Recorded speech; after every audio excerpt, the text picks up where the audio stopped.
A huge ruling for parents who choose to have their kids opt out of the Florida Standards Assessment Test, or FSA. Thousands of people won't ever be able to see or live in their homes again because of the damage left behind. Suspect is dead after leading authorities on a high-speed chase following an armed robbery. This is such a resilient community, despite the fact that many people lost their homes, their neighborhoods covered in hazardous debris. The men and women who have already shown up, like the crews fixing the power lines behind me, well, they call them heroes.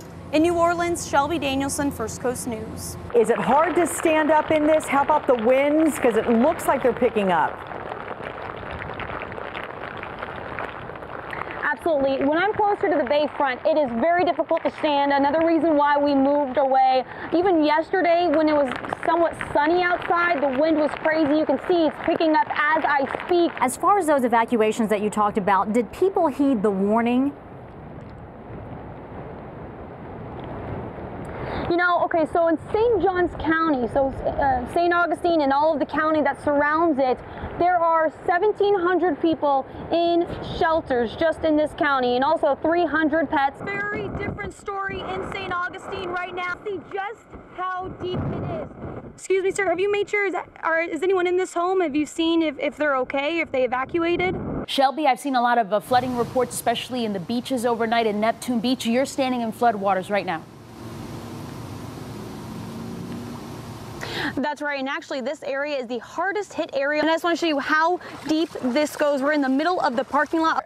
At News Shelby, follow her if you can, because she is staying on top of things out there. And really, they said it from the get-go yesterday that flooding wasn't going to be the main concern in Lake City. It was going to be wind speeds. Yes, we find Shelby Danielsen. She has pretty much been all over that place all morning long, giving us different images, showing us what's going on. You know, when you have to hold on to your hat, the wind is strong. Up until then, I'm getting rain in my boots right now, so it's pretty steep.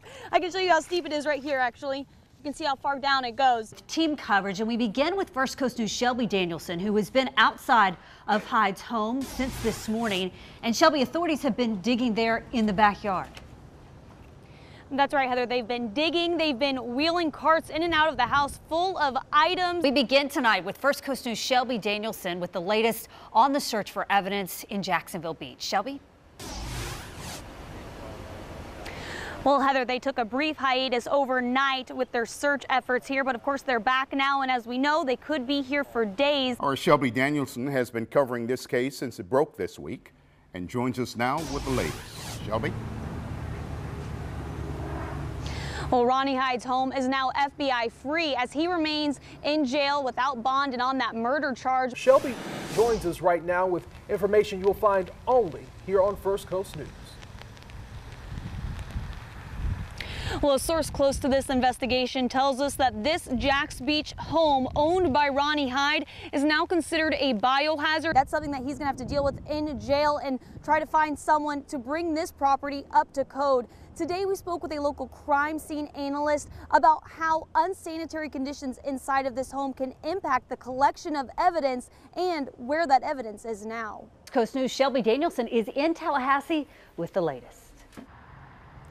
To put it simply, the majority of the senators inside the state capitol today say it's not enough, and that's why they have filed a complaint. There's ongoing racial tension and even bullying. So we spoke with the superintendent and the principal of Fleming Island High School. A mix of emotions for families today, many of whom have been coming to this building every day of the 3 rounds of hearings over the past 16 months. These two scenes are connected between that man who you mentioned threw the bicycle and then fired at the officer. A 6-year-old boy was lying on this top bunk right here, and you can see a bullet hole. The bullet came in flying just above his head. Several drivers over here. All lanes are now open on the northbound and southbound side of 95 near the university exit. You can see if the suspect that they are seeking is still in that residence where they believe this shooting happened. A 15-year-old confessed to this bomb threat. They now have that 15-year-old in custody, and joining us for an update is the superintendent of Bradford County Schools.